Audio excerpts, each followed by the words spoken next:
Hello everyone, good afternoon. So welcome back to the second segment of the Apidays Hong Kong. Hope you enjoy your lunch. Sorry that our lunch break may be a bit shorter than usual, but if you are still having lunch, feel free to enjoy your lunch and then see our API talks as well. Okay, so in our second segment, first of all, we are really excited to have Trevor, General Manager, Chief Digital Office of Corporate Banking of Bank of China Hong Kong. So Trevor, can you hear me well? Okay, can you hear me well? Okay, so let's see whether your screen can show clearly. Okay, it's all good. So Trevor, I will pass the stage to you. So please get started. Thank you. Okay, thank you. Thank you, Patrick, having me to share the Bank of China Hong Kong story here. So as you see, capturing business value with APIs. So this actually this sharing is not limited to corporate banking. My peer Daniel Lee is the Chief Digital Officer of personal banking. So there's information about personal banking as well. But we put them together and share as a one Bank of China Hong Kong. So let me start. Before I go deep, let me do a high-level introduction. First, of course, Bank of China, Hong Kong, we have been working very close with the industry and no doubts, which is the Hong Kong MA. So I will briefly give some update about the Hong Kong MA open API, where we are and how we are capturing values by adopting and working with Hong Kong MA. And the right-hand side, we have something called the IGTB, the Global Transaction Banking API, which is we offer to our clients, very likely are customized, and I will share some of our success stories as well.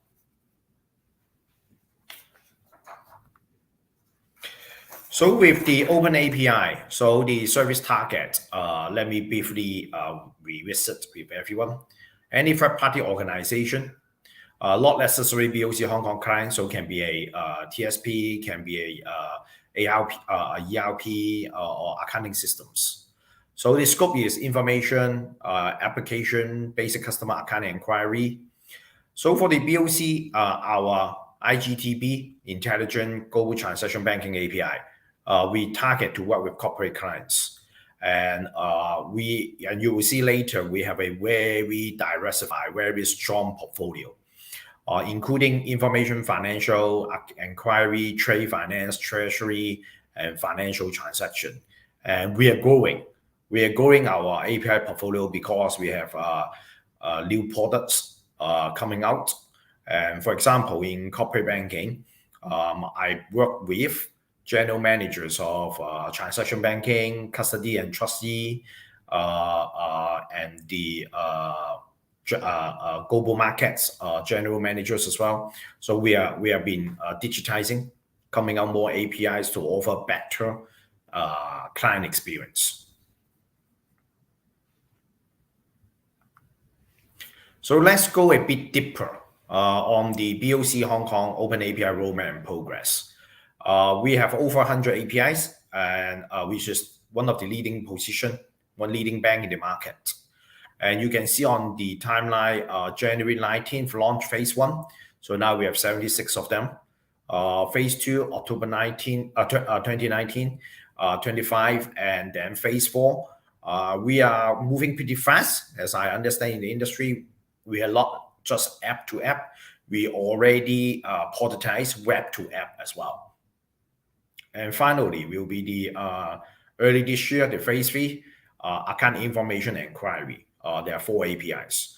And I will give you a real case we are working on the phase 3 later. So for the core app cooperation, so we very much focus on the financial stock information kind of companies. And then regarding the open API product information, property agent, actually in our personal banking, property agent is a really large segment. working with us. And lastly, the APIs corporate customer cooperation. That is about the government, educational sector, and associate company. So I want to catch everyone's attention. We have been working with a double-digit number of large corp institutions. So our technology are very much scalable, and we are very happy, very much wants to work with some of the technology companies. If you find our API can be, we can open banking to you for the API, yeah, please feel free to contact us. So this is a loan approval case. It is a bank-to-bank cooperation scenario. So you can see right here, the color legend at the bottom left. The blue are other banks, the red are the Bank of China, Hong Kong. So if a client go to other banks and then we would like to apply a 500,000 Hong Kong dollar 36 months loan, so this can actually initiate from them, and then they can request at the middle information from Bank of China. Okay, and then this will through corresponding API routes the request to Bank of China Hong Kong UI, the app UI interface, and then authorize accordingly. We have been very innovative, not just building API interface, but also definitely applying in the real business scenarios.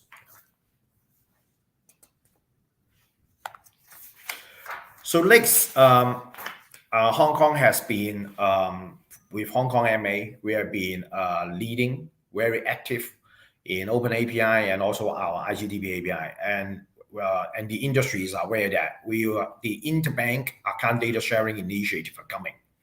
And no doubt, Bank of China is one of the key player, key participants. And we are very much look forward with the single agreement only, simplified onboarding process, so we can offer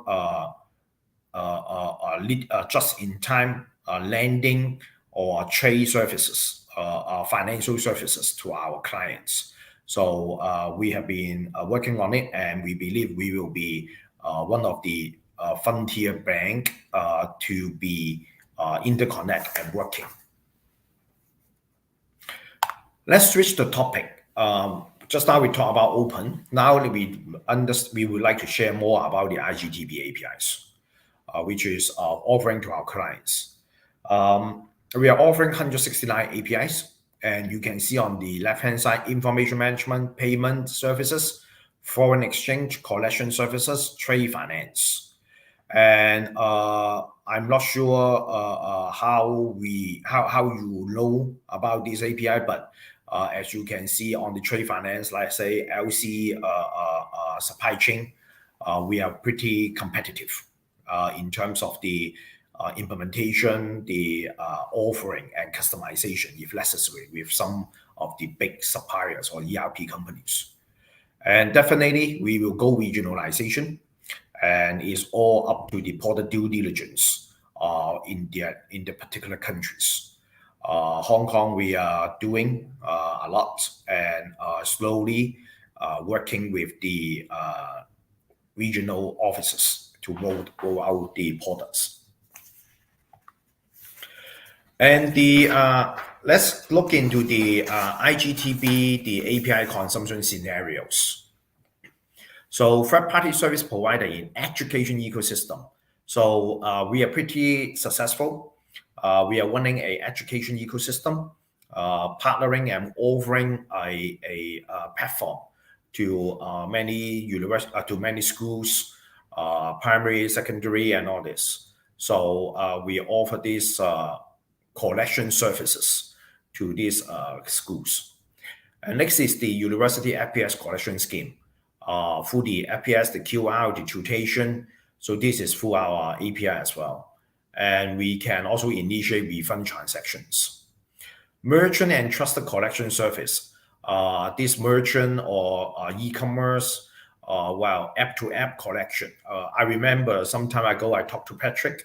So this majority of the banks to participate, so that the customer experience can be good, so they can have they can select their preferred or primary bank to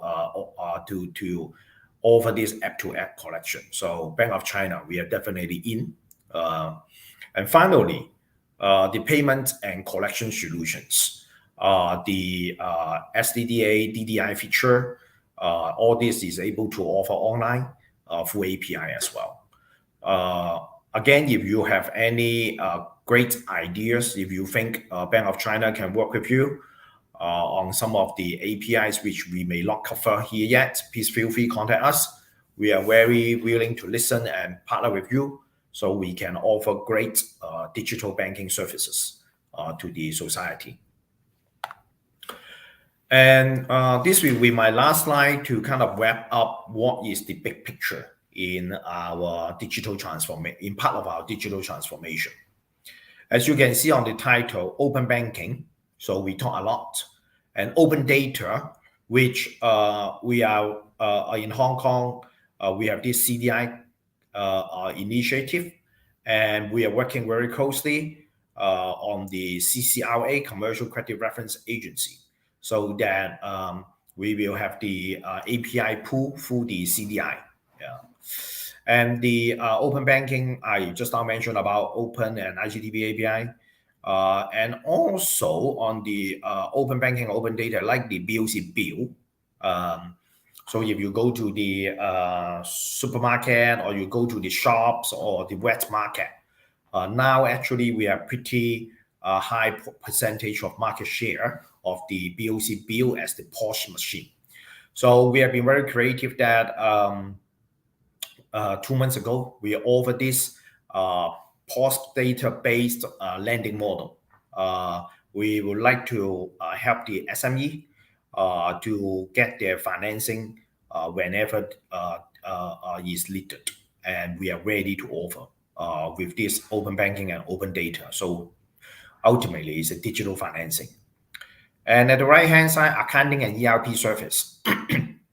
I would like to inform, if you are an accounting service company, or if you have a technology in this space, you can see that no matter in terms of collection, in terms of overnight and IGTB API, in terms of the seamlessly get the CCRA information, Bank of China, we are ready to partner with you. So you can promote us, or you can partner with us to offer great service to your client. And finally, on this circle, which is the behavioral modeling on risk. So we have been in banking talking about the financial statement, cash flow, and all this. And I believe we are one of the leading in terms of the using behavioral data, doing the modeling, so we can gradually increase the ticket size, the credit ticket size. So all this is what we are innovating and cross bank departments to offer this digital financing. And on the right, creating the future of CBDC, we are definitely in, especially the ECNY and the Hong Kong dollar. So I hope next year I have a chance to come back, if Patrick invites me, to talk more. This circle will expand further with the CBDC, how this technology, how this currency, will be able to offer better digital financing. That's all I have today. Thank you very much. And please feel free, you have any questions you would like to ask me. Thank you. Okay, so thanks, Trevor, for your sharing. Okay, so I think you shared some interesting angle. Especially, I think Bank of China Hong Kong is one of the largest bank with a lot of clients in Hong Kong. So maybe how can you share, maybe compare with the others major bank in Hong Kong? What's the directions, or what is your API portfolio be look like? Can you share a bit to the audience so that they understand better on your differentiation?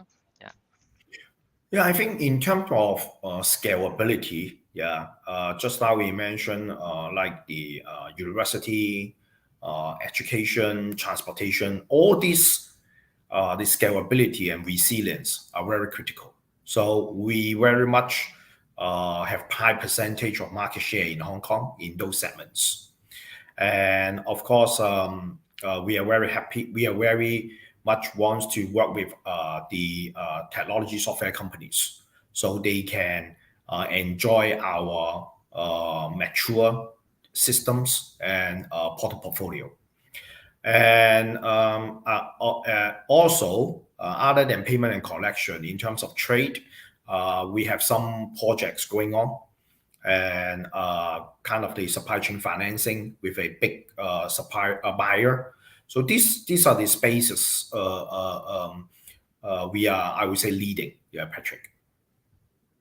Okay. So maybe another question. So sorry to ask, but I mean in the old day, we may think okay, some traditional bank, maybe some traditional local Chinese bank, maybe a bit conservative. But now we can see a lot of open collaboration happening. So how can you share a bit how open now maybe Bank of China Hong Kong working with the different partner, especially in different vertical space, because in different vertical space they may have different domain, different challenges or different languages. So can you share a bit how the team collaborate with different industry? Yeah, it's a good question. I think these take times and stages. So maybe I share a bit more the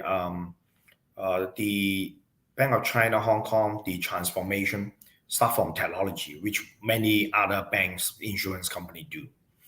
And since last year, we are pretty good now in terms of cloud computing, using the best tools, so we can work very well with the different verticals, transformation practitioners. And with me, I am the CDO, so we are establishing a pretty strong course bank course department, digital workforce.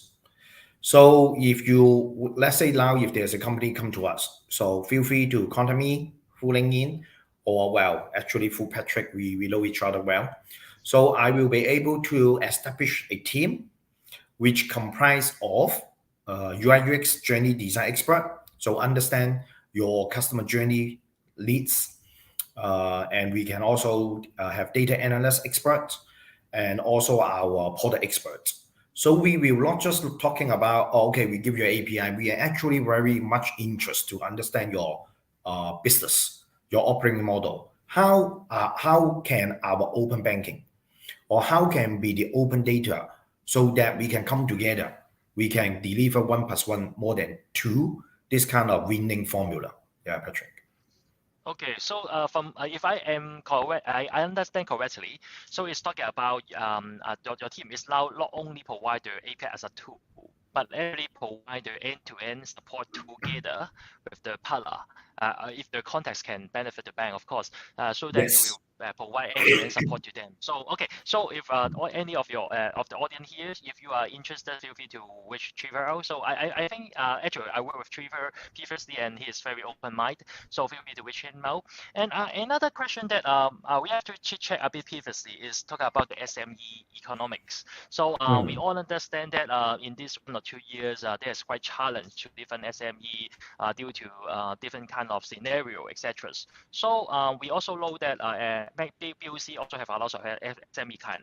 So how maybe the open API or open collaborations may help supporting those SME client or others offering, etc. Yeah. Yeah. So thanks for the question, Patrick. So like what I shared last slide. Understand well, SFGS is a attractive offer, support by the Hong Kong MA side, right? But it won't last forever, and we will return back to the normal economy, the business growth. So when that happens, can any bank actually understand their business, understand how they may grow? Yeah. And all this needs a lot of data, and understand their behavior, understand who do business with them. So we are very much investing a lot in the of course, big data platform, open data, and then behavioral analysis, and working through CDI to get the other TSP data as well. So I think this is really summarized to a word: fintech. We are really riding and innovating in the fintech space on all kind of perspective, data, intelligent automation, open banking API.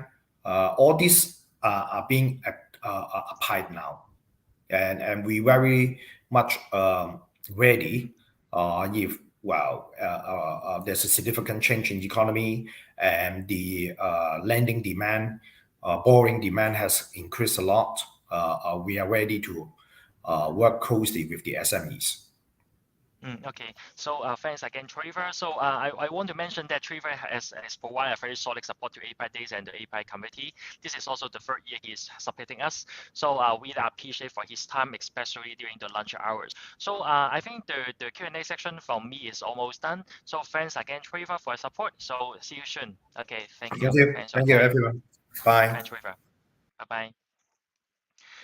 Okay, so thanks Trevor for his sharing. So now we are having our another sections from MPQ, and then he is the head of sales in Maniga. So he is going to share the matching ESG and sustainability with the open banking API. So the ESG part is arousing quite some interest in local industry as well. So we are really glad that to have an expert here to share about how it's doing from the others region perspective. So thanks. So can you hear me well? Yes, well? indeed. Okay. Indeed, perfectly. Patrick, can you hear me well? Yeah, good. And I see your slide as well. So, okay. So I pass the stage to you and let you introduce your topics. Okay, thank you. Fantastic. Thank you, Patrick. Good afternoon, everybody. Thank you for the introduction. And of course, thank you very much for inviting us to share how Maniga is helping financial institutions around the world, and particularly some of the most relevant use cases in Asia Pacific at the moment. Patrick, what I'm about to share with the audience is how modern banks and third-party open banking providers are approaching two major trends in the market: open banking API and sustainability, or ESG initiatives, as we also know them. But before covering this fascinating topic, Patrick, let me just step back or set a bit of the scene on the feedback that the banking industry is actually getting from consumers and from customers around the world. It is clear that banking customers want digitally driven features, right? To save time, to save money, to overall improve their finances, right? But it is also clear that the new generations, the Gen Zs, the millennials, they are only looking for banks that can now offer a very highly personalized banking relationship. And what is even more important is that for those new generations, if they don't get that from their banks, they will definitely look somewhere else for that level of personalization and advice. We also hearing from customers that banking is not just about having the best products anymore. We're also hearing that this is much more about building a better relationship with the customers, right? And let me, if you don't mind, let me just briefly touch on what is happening in other industries. This is particularly relevant, and if you think about these three companies, it's actually quite interesting: Tesla, Amazon, or Apple.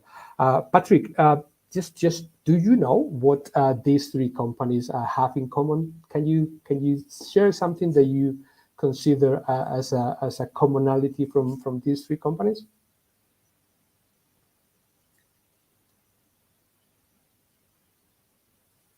I think you're on mute. Sorry, I think you're on mute. You don't mind. Okay. I think they are very tech-driven and also being a symbol or role model that, talk about innovation, technologies, etc. Yeah.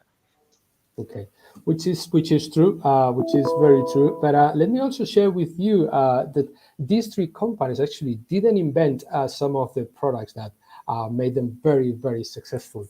If you think about electric cars, they were invented years ago.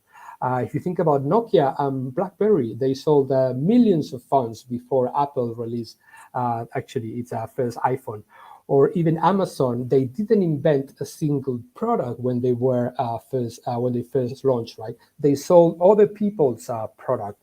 But what they do have in common, sorry, just moved. What they do have in common, these three companies, the experience they build with their customers from day one.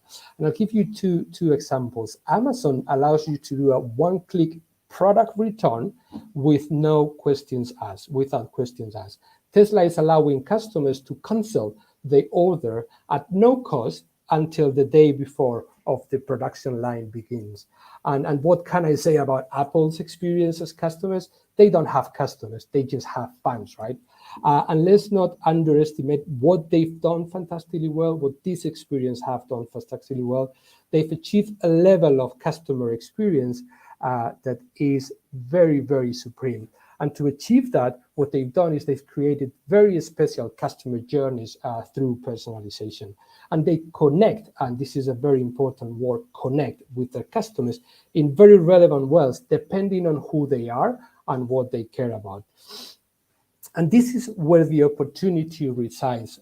This is where using sustainability and open banking to connect with a segment of customers that want to better respect our environment. A great opportunity actually for financial institutions and third-party open banking providers to marry what we call purpose and profit by creating a very, very supreme customer experience. So to understand these two topics, how they relate to each other, let me quickly share a story.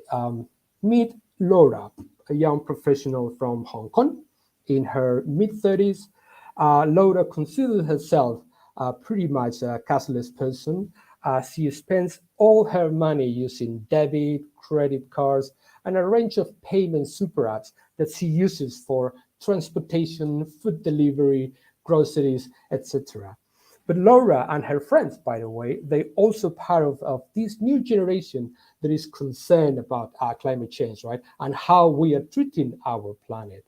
So let me share with you a couple of thoughts on what we could do.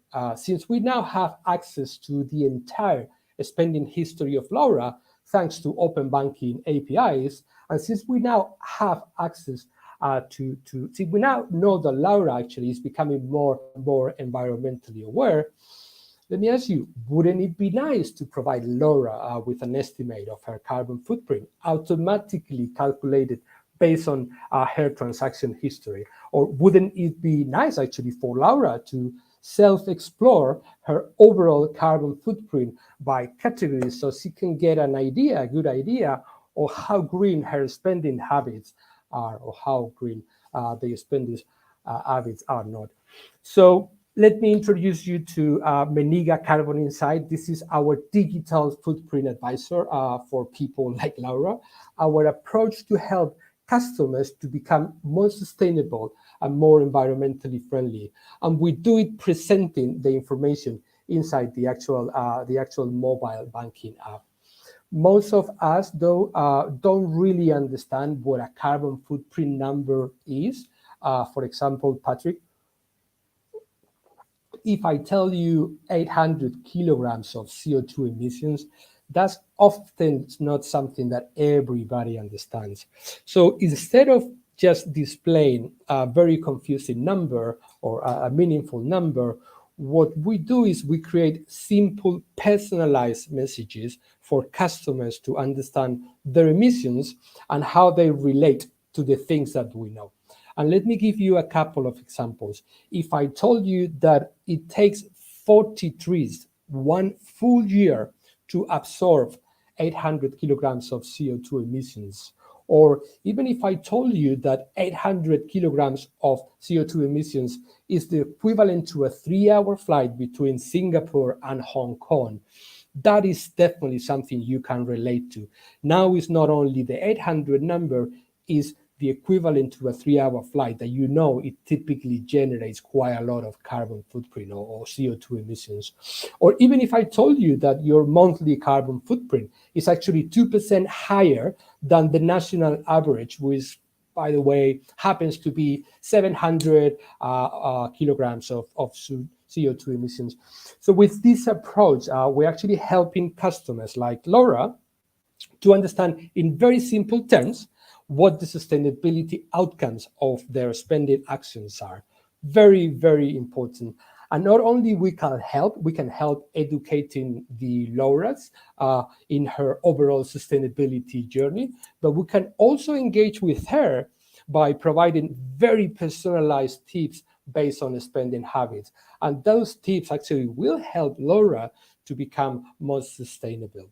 And not only that, but we can also help customers like Laura to take action. Okay, and this is very important, not only educating them, but also give the possibility to take actions to become better, right? For instance, if we could invite Laura to take part on a challenge to reduce her weekly fuel spend by 20%, for instance, instead of driving 5 days a week, take public transport 1 day a week to commute to the office.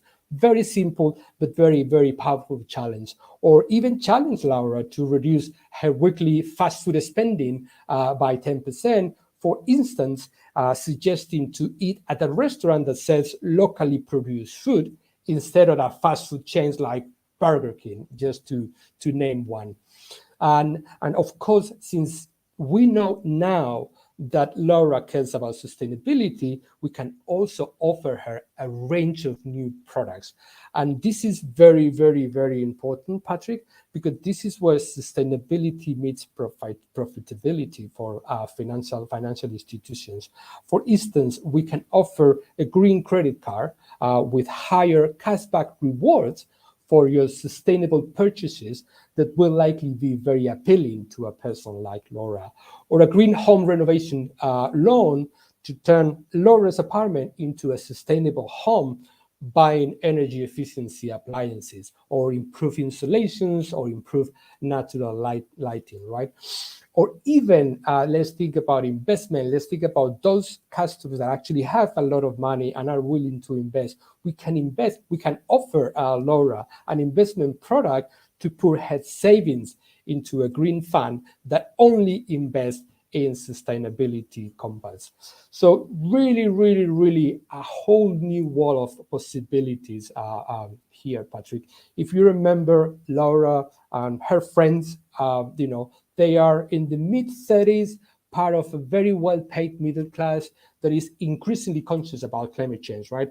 So if you're still wondering why this is relevant, I'll say that now that we know that Laura and her friends are interested in sustainability, and now that we have access, as this is very, very important, to the entire spending life or spending history of Laura through open banking APIs, we can help banks and we can help third-party providers to unlock actually a great opportunity, a great business opportunity, leveraging sustainability and open banking to proactively cross-sell green banking products to a very specific segment of customers that are actually now making life choices based on sustainable principles. So this is what we do in Meniga, Patrick. This is what Meniga does, and this is how we are helping organizations, financial institutions to marry purpose and profit. Meniga aggregates, Meniga consolidates, and Meniga enriched internal and external open banking data from open banking APIs to create personalized green banking experiences for banking customers and for third-party providers as well, customers from third-party providers. So that's what I wanted to share, Patrick. I try to be sweet and short, and hopefully that's something we have achieved. Thanks very much again, and thank you for the to the audience for tuning in. Hopefully this conversation or these topics help you to visualize actually the potential and the money to be made from open banking APIs and sustainability.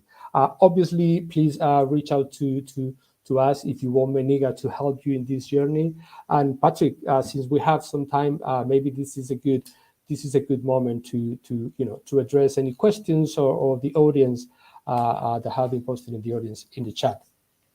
Yeah, okay. So thanks for your sharing. I think ESG residency do also raise quite a lot of discussion. I'm not the expert of ESG, but we do also heard about the ESG and open banking API or data. So how they can better work together. So I know that you are actually an expert in this field, and then especially your team is working in the sustainability ESG for more than 5 years. So can you share a bit from the Europe, what is your observation, and then how do you observe in the APAC area, especially in Hong Kong, how this kind of experience can help our local audience or potential local bank partner, etc.? Yes.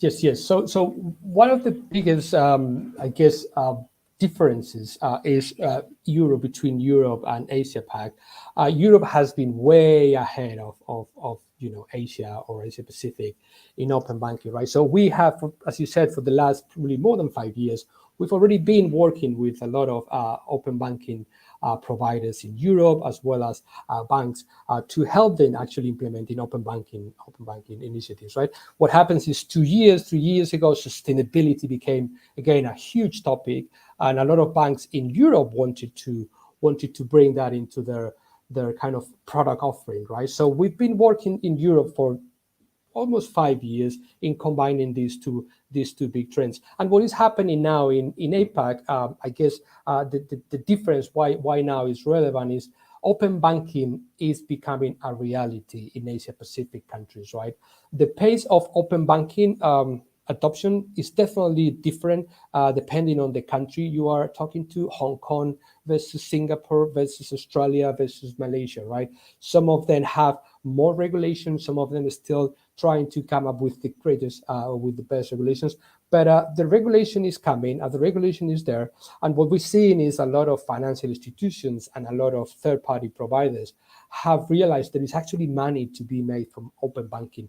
The open banking used to be seen as a cost, purely as a cost. We have to open our transaction data to other financial institutions, and we have to spend money in doing that. This is a cost, right?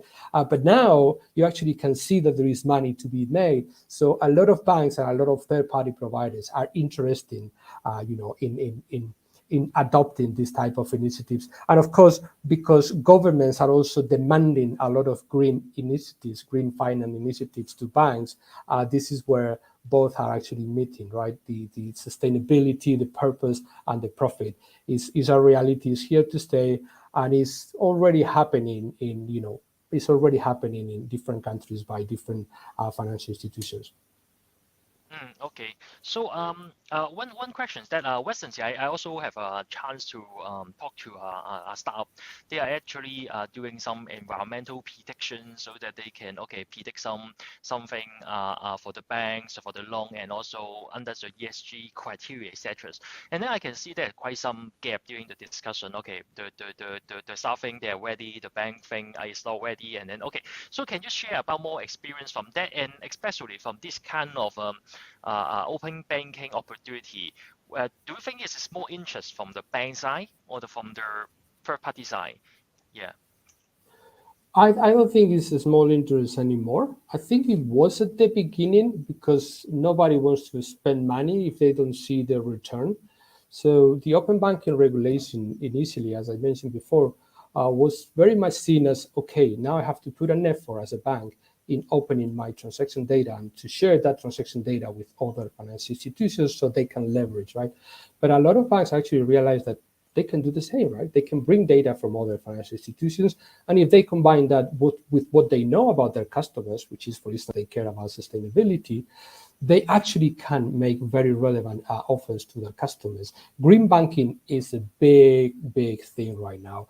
Green finance, if you go to any CEO report, you will see that they talk about sustainability, they talk about green finance, green bonds, green investments. All these initiatives need a sustainability or has sustainability as a priority.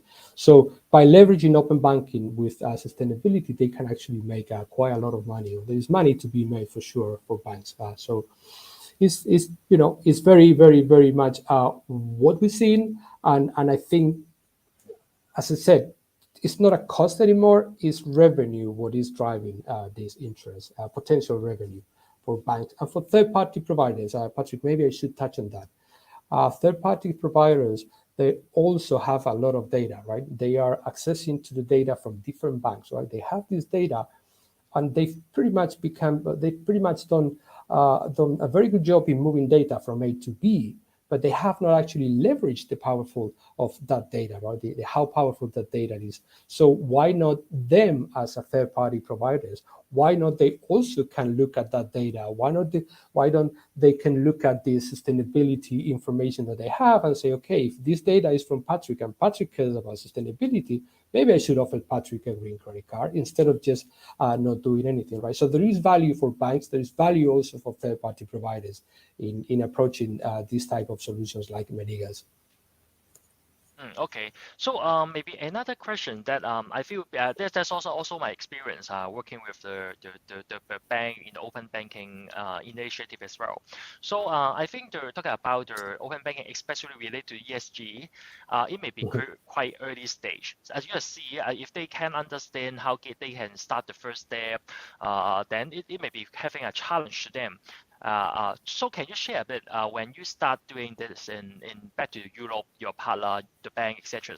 How can, for example, the audience here alone, how they can do the first step or maybe potential POC, or how for example, there's a manager here, he want to justify and help the boss to convince a budget here. So how can they do the first step? So one thing that we do as a company, Meniga, when we bring data from providers, third-party providers through open banking, what we've done in Europe for a number of years, you're right. It can be quite an expensive initiative if you don't have a good clear return. But you're right. You can validate the approach. You can just start small, right? You may have just one open banking provider in one country. Think about a large bank, a multinational global brand, right? A global bank that is going to have to implement open banking in probably the next 10 countries in the next 5 years, right? They're going to have to do this. They don't have to go crazy. They can start small. They can start with one country and bring the data from open banking, and then validate the returns and validate what the value they're actually getting from that data or making money out of that data. And then, of course, once you've validated the approach, if you start small with one country, why not? You can go global and you can open or you can launch the same initiatives in other countries. Did I answer the question, Patrick? Yeah. Because I trying to think from our audience perspective, what they want to understand better. I also saw a question. It's okay. So there's a audience asking, is there any application level risks when they are using the open banking data for the machine learning, etc.? Do you have any supplement when you are, especially from your experience is working in the bank from Europe? So do you have any the risk thing that you can share about the open banking data?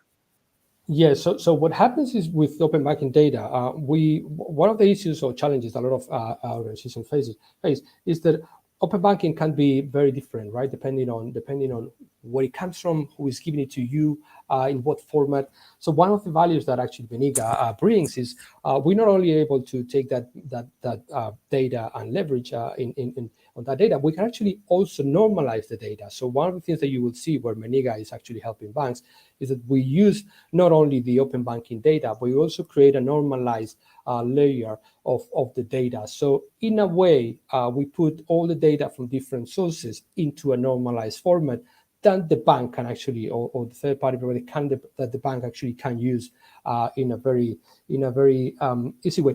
Because if the data is not normalized, if the data is not, it is a challenge. If you have different sources with different formats, it becomes very challenging. And by the way, Meniga has been normalizing data for more than 10 years. So this is something we've been doing for quite a long time. We have a lot of, complex algorithms basically dealing with this complex problem, which is normalized data from different sources. So there's a lot of benefits in not only bring the data, but also normalizing the data so it's kind of usable by the banks. Okay, so thanks for sharing and also the question and answer. So I believe that this topic is quite new to our audience as well. So hopefully today we have answered some of your question. If you want to know more about the ESG and the open banking API lesson learned, feel free to reach out our speakers offline. So thanks again for your time. So see you soon. I think see Thank you you, next Patrick. years if possible. Okay, thank you. Absolutely. Thank you. Thanks. Okay, thank you. So, okay, for the next section, we are glad to have Gary Lam, the Chief Technology Officer from Levy Bank, one of the virtual banks in Hong Kong. And then we do have some speaker from the traditional bank this morning. And then we are very excited to see how virtual banks see the open banking API, and is there anything that we can learn from? Okay, thanks, Gary. Can you hear me well? Yeah, hi, Patrick. Thank you for having me today. Yeah, Thanks for this supporting. morning was exciting. I hear like Richard, Trevor, great speech over API, and the insight, it was really insightful. Maybe I just kick start, right? Okay, yep, yeah, I think that your screen is okay. So I pass the stage to you. Thank you. Thanks, Gary. Thank you, Patrick. Again, we speak soon. Yeah. Okay, so today I just want to quickly talk about like in this open banking space as one of the virtual banks in Hong Kong. We are one of the 28 participant banks to join this HKMA agenda in open API strategy development. And just quickly talk about myself. Gary, CTO of Levy Bank, with lots of history in the industry. And most of you may know me already if we are in the banking industry. I just put this little cute bunny on the left in case none of you have ever see that. We actually is our first NFT collection that is mimicking my unique avatar that we minted a collection with about 2,000 unique NFTs to reward our special customers and also our banking staff as well. I will talk more about the NFT later on. I just so proud to have this as one of the industry first initiative, and just put it as my own avatar for that. So moving next. So today, while we talk about open API, I want to do one step back. As a virtual bank CTO, I think we cannot neglect what's happening in the last 3-4 years in this Web 3.0 space. Yeah.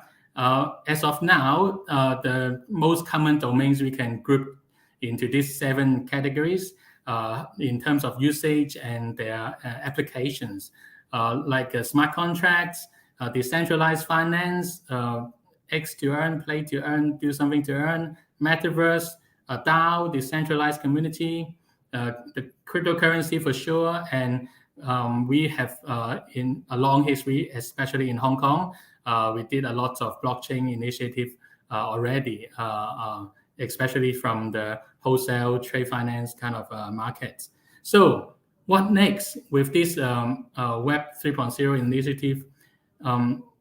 If we zoom into the cryptocurrency markets, some numbers just want to share with you guys. Right? In January 2021, the global crypto owners has tripled from 106 millions to 295 millions. So it gone 3 times more than within a year. And with the total market cap has been skyrocketed from 758 billions USD to 2.2 trillions as of the end of last year. And I believe now is more or less the same, going up and going down a little bit. With this rapid growth market, given that it's still very volatile, but I think we cannot, as a technologist, we cannot neglect these trends. We have to have a close eye on it. So just give you some background as well. Patrick has highlighted we are one of the 8 virtual banks. So what does it relevant to us, right? Our virtual banks is our shareholders is by Bank of China, Hong Kong, JD Technologies, and Jardines Medicine Group.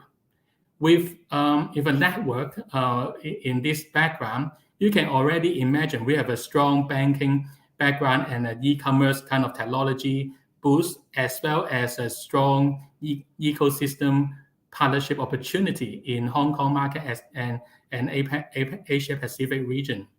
With this, what we have a mission to drive to Hong Kong markets, we compare ourselves with traditional banks, right? What shall we do as a mission? And I believe in the last few years, most of the main banks is already migrating to what Livy Bank is inspiring ourselves towards to be. For example, our bank is customer first. If you are our banking customer, you already see a lots of delightments, a lots of unique customer journey that we try to bring to our customer.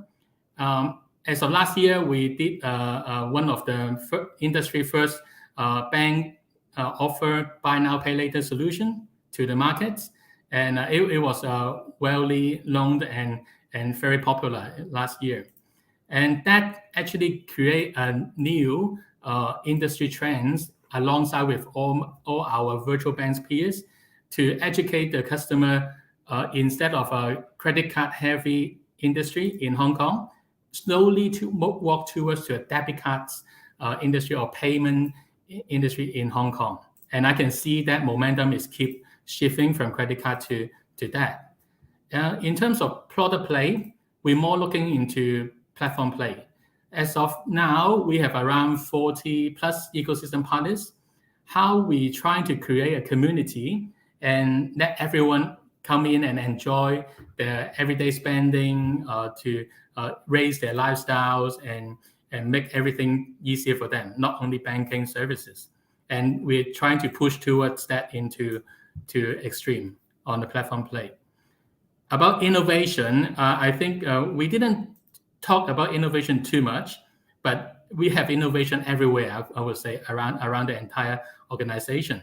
Everyone do things we going into different angles, looking into new ways of doing the same product, same features, or looking from our customer angle, how can we combine multiple strings of our ecosystem partners and then to build a unique environments for our customer to enjoy the service.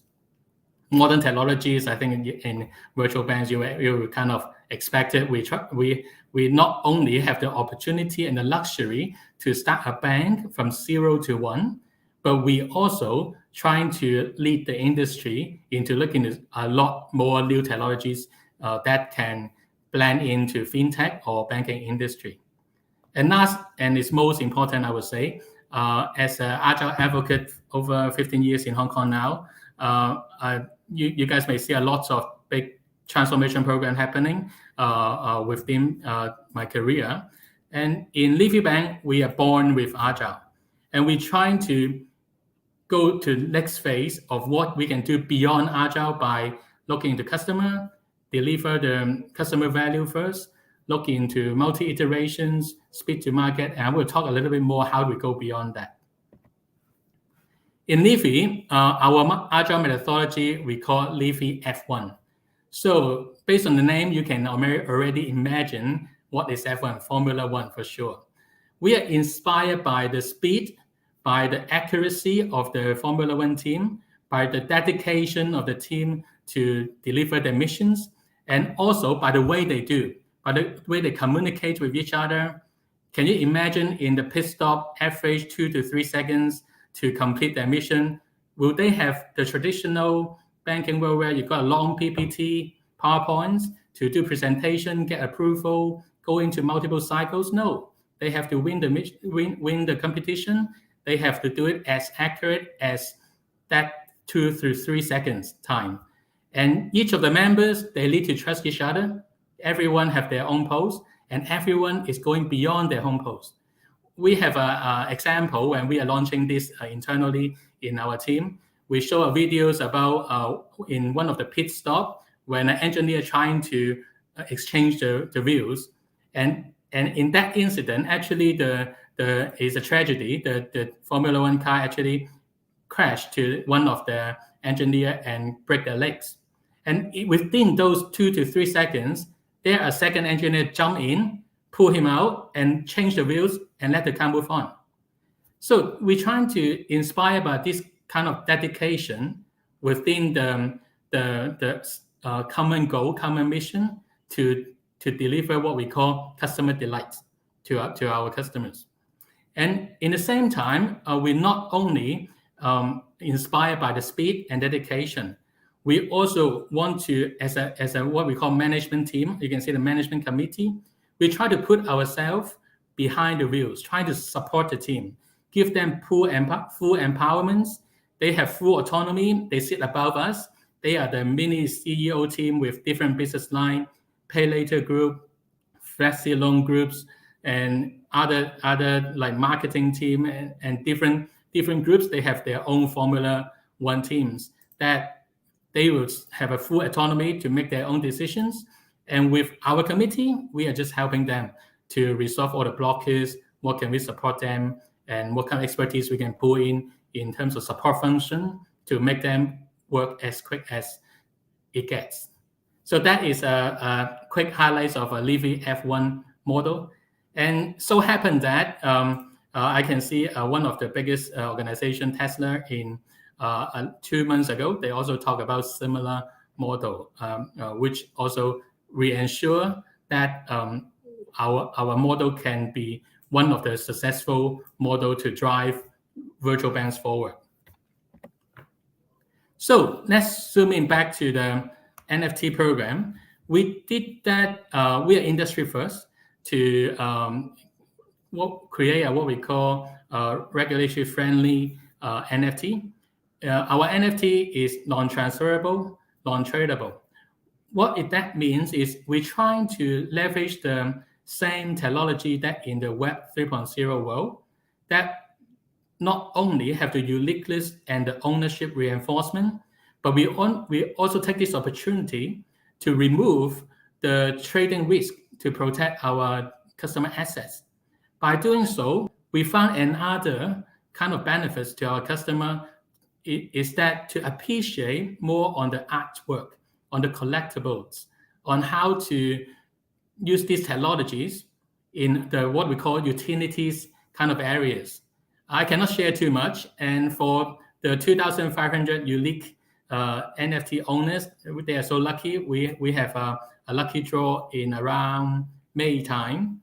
There is around 20,000, 18,000 customer within the lucky draw, and then we select. We by the lucky draw, the winners is about 2,000.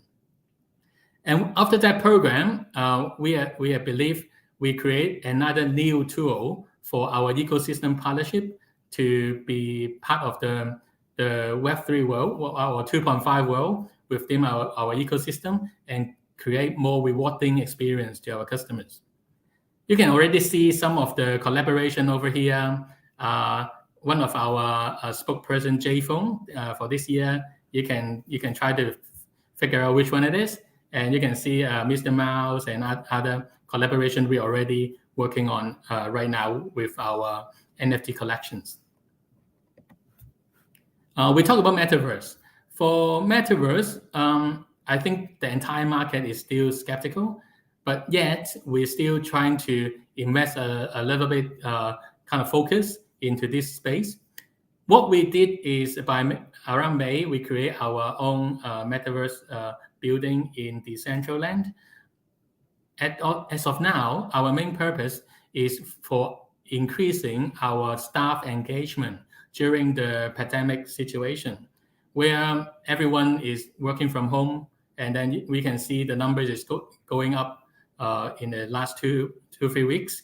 And while everyone is disconnected with maybe with the tool on Zoom video conference, if you want to raise a lot more excitement, engagement, fun experience, we create this world, a 3-level building we try to bring a lots of our office elements into there with our green walls, with our ads and our posters in the building. So let them feel that they have a virtual office and then they can just hang around and talk to each other. From what some of our staff testimony, they say, oh, Gary, after this, we really feel that we are now working for virtual banks at last. Yeah. So it just put a joke aside. Yeah. So let's bring everything back into what open APIs can help us. For the objectives or targets of open API, I think we can categorize into 3 areas. One is for the customers, how to enhance customer experience by promoting financial inclusion, help whoever needs help, and offer whoever that they're not able to enjoy the financial or banking experience, then we're trying to use this technology to enable that. Next one is helping fintech community. So as of this year, we in Hong Kong especially, we hear a lot of governments trying to push largely on how to develop or grow fintech space in Hong Kong. And as a licensed bank, we also have that mission, how to, during we are building a solid foundation of banking infrastructure, how can we enable fintech to join this community and create more unique user journey for Hong Kong citizens? So this is one of the things I can see Open API can help. And while everything is going digital, I can see largely, especially myself, going through 20 plus years in traditional banks and move to virtual banks, I can see largely reduce lots of operation costs while we are leveraging microservices, open APIs, not only open APIs, but APIs. And also when we are interacting with ecosystem partners, with all this integration work that used to be done in the past, which is very difficult. And now I can see it's much easier. Especially later on, I think Patrick will talk about with technology like Below-T, a platform like that, is actually enlighten us with another opportunity to further ease that kind of operation and difficulty in the integration part. So while we are doing this, using this open API, there are the research. You guys can have a look in Whiteside. I got the link over there, or you can just search for it. For the model that they show us, it actually inspired us in looking into longer term strategies. It's not right now, we are talking about sharing our bank informations by customer consensus to whatever they want to use their data, because the data is belong to them, right? And after the first phase of open banking, we enable our customer to have a choice of banks, or have a choice of using some solution to do account aggregations, to have a stronger authentication or controls of their own data by the consensus, for sure, by the open API characteristic. And after that, what shall we look beyond? You can see this model: open finance, open economy. Open finance is like what I likely touched just now. It's about when we are trying to support the community, support the growth of fintechs. They don't have a banking license, but they have lots of creative ideas, lots of new excitements they want to create.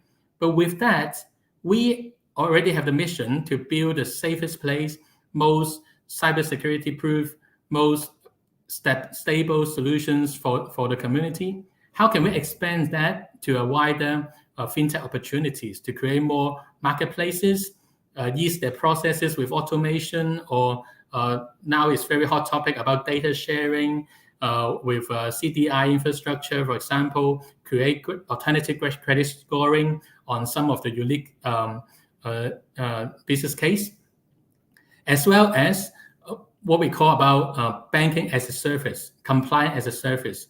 With Open API, now we have an opportunity to offer this kind of alternative way to monetize our assets. The last phase, I would hope to see that it's not stepwise or maybe they're in parallel to grow in the same time. In the last 2 years, I can see a lot of health tech come out, a lot of automation, auto workflow come out, a lot of remote kind of solutions come up. I can see that open economy has been accelerating a lot. So imagine if this cross-industry have this ability to maneuver with traditional banking infrastructure in a safe way by customer consensus, there will be a lot of different models and experience that we can generate to the markets. And that is what we also take this as an inspiration for us as a middle to longer term strategy. So what is our belief? For now, you can see open banking as one of the first batch.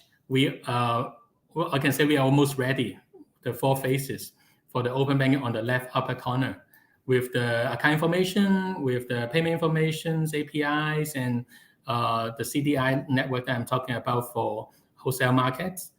And moving forward, as we already take the initiative as the first bank in Hong Kong, trying to self-mint, leverage Web 3.0 technology to do some self-minting for art collections, we are hopefully to do more with customer rewards, with partnerships in our ecosystem, and with a lot more opportunities for collaborations with the fintech community.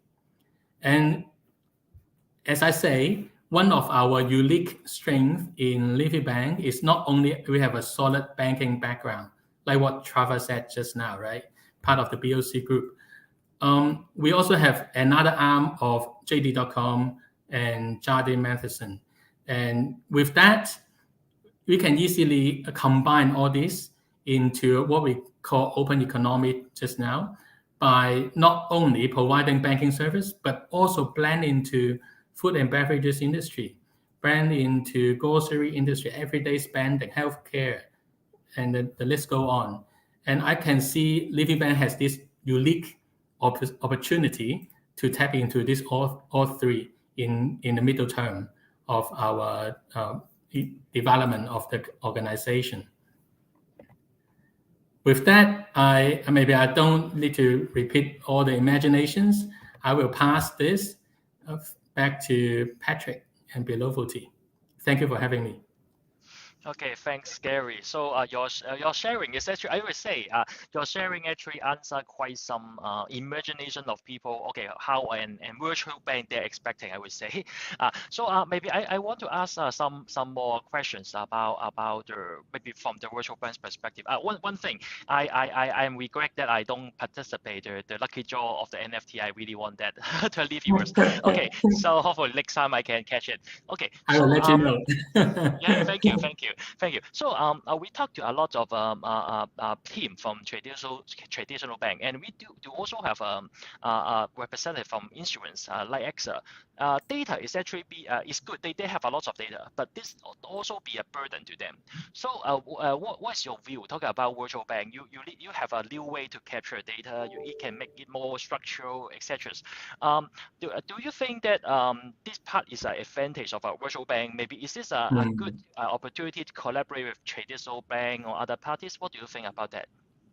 I think if we talk about data from if 5 to 10 years ago, before I joined Leafy Bank, I would say it's about data analytics, about this modeling, how to advance the data farming within the organization, the skills, and all these kind of new ideas of how to monetizing data. But if you ask me the same question in 2022, I think it's about ownership and collaboration. Yeah, actually the volume of data has been growing massively. I don't have the numbers with me, but I can see, as I remember, it's about 20 to 30 times in compared to last 3 years ago, let's say. Yeah, with that amount of data, I don't see in this world a centralization of data farming will ever work. And especially with this new technology emerging right now by identity, of the data itself by tagging and relating the data to the owners of the data. I think it's about how the data owner willing to share and how the ecosystem willing to collaborate to create a new user journey that have the synergies to win-win in both organizations. That's why when I talk about partnership, when I talk about ecosystem, you can see it's a bank with a fintech, or a bank with a fintech and with another cross-industry kind of organization. There are lots of untapped synergy around that collaborations. And then we can also give the transparency to the owner of the data to control whatever they want to share or what they want to get. Yeah. Okay, so another question is more from maybe the TSP perspective. So when we are working with some partners, they always say, okay, I want to work with a traditional bank, but I do also see an audience saying that, it's not always the API technology problem, but the process of the people, because we understand in some traditional bank they have some established and robust process, so it make them cannot take too much risks. So talking about the virtual banks, how you view the TSP partner, and how it may be different when you evaluate or accept or find a partner. It will be easier for a partner to partner with virtual banks, or just like this morning, we have one bank say, oh, you need to have a very trusted bank. So can you share about maybe what kind of TP they can expecting themselves can find you for collaboration? What are you expecting from them as well? Yeah, thank you, Patrick. It's very good questions. There are actually a few angles to these questions. One is virtual bank safer or not safe in comparison to traditional bank, right? So I can tell you proudly, as part of the virtual bank, we are working on the same governance audience by HKMA, by SFC, by HKIA, with the same level or more, because we are more digital, we are more transparent in terms of controls, risk and control, in terms of new product development, in terms of customer protections. Yeah, this is one angle. On the other angle, I hear that yesterday, actually, in the Web 2.0 or Web 2.5 world, the generation is about 6 months. Yeah. And if we talk about Web 3.0, one generation is about months or few weeks. Then it got a new generation. When I talk about generation, it's about how we emerge new technology to make everything safer, make everything more transparent, and give more control to our customer. For example, the other day I have been discussing with my chief architect on the firewall design within the bank. We talk about in the last 10, 15 years, the firewall has been doing multi-layer firewall, right? You have a external facing zone with the trust zones and all these different zoning, right? With the zoning technology in the past 15 years, there are some kind of security gaps that can introduce. If physical tamper to the building, that you can easily get a laptop, then you can see all the information. But if we look into technology right now, in some of the virtual banks such as us and my other peers in the market, we are pushing zero trust. So what is zero trust? You actually don't need to worry about the layers, but without the trust in that particular mission that your customer want to do, they actually can't do it. So actually that kind of technology is already old. It's not like 2022. With that kind of example of this technology, it actually gives our customer extra layer of safety on that if you are believing in the technology itself. So I would say in the second category of my answers to your question is that I believe it's about education to the market. So before we are talking about, we have big brands, we put advertisement everywhere, we get a spokesperson, a movie star to talk about our organization in my previous banks. But right now, I think we need to put more efforts into tell people we are using this technology and you are safe with us. With the key that you're holding with yourself, everything is encrypted and no one can ever get the information out of it. I think it's about education to the market in terms of how to give the confidence to the customer in enjoying virtual bank services. Okay, so thanks for your response. And I do understand the education matter, and that's why we do the API Days for 3 years. Because I think most people will think, okay, I need to share data, it will be risky. So it also take a long time for us to grow community. Okay, it is safe and have a modern way to work together. So I think yeah, Patrick, you guys are the pioneers in educating the APIs to technology to this community. Yeah.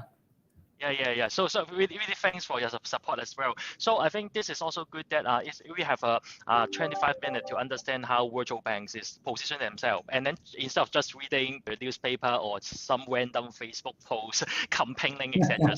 So I think it's really good refreshment, especially to me and also to all the audience as well. So I can see the time is almost up. So thanks again for Gary's sharing, and hopefully we can have chance to exchange more offline. So thanks again, Gary. Sure. Thank you, Patrick, and thank you for novelty. Thank you. Okay, thank you. Okay, so thanks, Gary, to talk about the perspective of a virtual bank, how they build their open API. So in the next section, we do also have a very interesting talk, especially on the Web3. So I am trying to introduce our next speaker, Gio. He is from APIscene, the head of enterprise. So Gio, can you hear me well? Yes, I can hear you 100%, Patrick. Yeah, okay, so he will be talking about how to connecting to the Web3, DeFi, and beyond. So I believe that a lot of people is now having discussion of what exactly is Web3, NFT, etc. So how exactly the region is doing. So we are lucky to have Gio to talk about this and share to us. So thanks, Gio. I pass the time to you. Thank you. Amazing. Thank you so much, Patrick. And it's so great to be back here at API Days. I've spoken at a couple of events, and, as the previous speaker was mentioning, API Days is a vanguard when it comes to, technology, leading trends, and just obviously any topic around APIs, open APIs, and what they can facilitate in the future. So my name is Gio. I'm the enterprise lead here at API 3. Basically, I work with your kind of Fortune 2000 companies and data providers in the space. And I also have a bit of an education purpose where, I kind of attend these conferences to also just get the audience to understand the technology a little bit better, as it is quite interesting. I think just, on the previous speakers, comments, 98% of us here at the conference actually grew up on Web 1. Web 1.0, and I think he actually makes a really good point where, looking generationally, we're kind of seeing a new cohort, coming into the space, and they're basically on this kind of Web 2.5. But I guess to kind of move forward and understand the next iteration of the internet, we need to kind of go back, right? And we need to kind of see what the evolution of the web looks like. And that then kind of segues us into what Web3 is, DeFi, the risk and opportunities, and then also in terms of how do you connect your data and monetize these opportunities to Web3. So I'm going to start off with kind of going back to Web 1.0, which we all know was a bit of a read-only mechanism. So it started in the 1990s to 2004. This basically was the child of Tim Berners-Lee, the father of the World Wide Web. And the idea here is to create this kind of open, decentralized protocol. So that was kind of the goal, right? Was to kind of create this kind of network that allowed information sharing anywhere on Earth, and also, to survive a nuclear fallout. I think that was one of the main reasons for the birth of the internet. We kind of saw static websites, so companies just basically had them as business cards on the internet. So there was zero interaction between you and customers. And, they seldomly produce content. And this is why it's known as the read-only web. And you'll see kind of some familiar terms, HTML, HTTP, URL. We still kind of use these concepts today on Web 1.0. And I think just before I move on to the next slide, the kind of outcome or the purpose of this presentation is for you as an attendee of this, exclusive conference, to basically understand exactly where we were, where we are, and where we're going. so that you can kind of go back with a high level understanding of the Web3 ecosystem and what it's doing. So hopefully this will be a great takeaway for you. And just as a quick side note, there is a lot of content in this presentation, as I'd love for you guys to kind of be a little bit of experts when it comes to, you know, going back to your corporation and kind of giving this information. So this presentation will be made available. There are hyperlinks and extra resources you can go through. So we obviously know with Web 1.0, going back to the presentation, read only, we know Java, you know, Internet Explorer, Yahoo, MSN. A lot of us kind of grew up on these. I still actually have a Yahoo email address from the legacy days. So if you see from this image, it was just basically a one-way communication channel. Now we're looking at Web 2.0. So basically, this is the generational cohort now that's almost 20 years old. They basically grew up on Web 2.0. So social media platforms, right? This is where we read and write, and we can kind of interact. So companies then basically iterated upon the internet, where now it became user-generated content to engage on user interactions. And I think initially when we all signed up for those Facebook accounts, you know, it was quite interesting back in the day, right? So this was the birth of these kind of advertising models, where you became the product, and not many people understood that. There's some good documentaries on Netflix that take you through how you become the commodity on these free platforms. We know MySpace, Facebook, Twitter, etc. And you know, this is where users could create the content, but they did not benefit from monetization, right? So now we're all thinking differently. I'm creating content, I'm engaging communities. Should I not have a slice of the pie, right? And this was the birth of the kind of social media, cloud computing, and mobile use technologies. So obviously brands we know, Facebook, birth of Amazon Web Services, Google Cloud, Chrome, WhatsApp, and obviously Google Docs as examples. And this was a two-way communication that we have. The previous speaker touched on Web 2.5. So I know it's a very strange concept, but this is the in-between, right? So this is where we have companies such as big brands, Gucci, Louis Vuitton. You know, you can name you can name an array, Adidas, Nike. And what they've done is they still have centralized systems, centralized governance mechanisms, etc. But what they've done is they've adapted some of these technologies, blockchain-based technologies such as non-fungible tokens, NFTs, within the context of Web 2. And this, I think, is a great play given the current generational cohort, right? They're already 20 years old. They're going to start earning income. They want kind of exposure to brands. They want to be part of something interesting. And this is where there's this transition happening, where, you know, they can utilize NFTs to kind of allow for strong discovery, user experience, brand recognition, and web. This is where these brands use this technology in kind of sandboxed environments. So think of it as crypto assets going mainstream. But this is where DeFi, or decentralized finance, meets CeFi, centralized finance, or centralized ecosystems. And we can kind of see a convergence on the metaverse. So this is kind of, I'd say, the next 5-year kind of growth spurt is Web 2.5.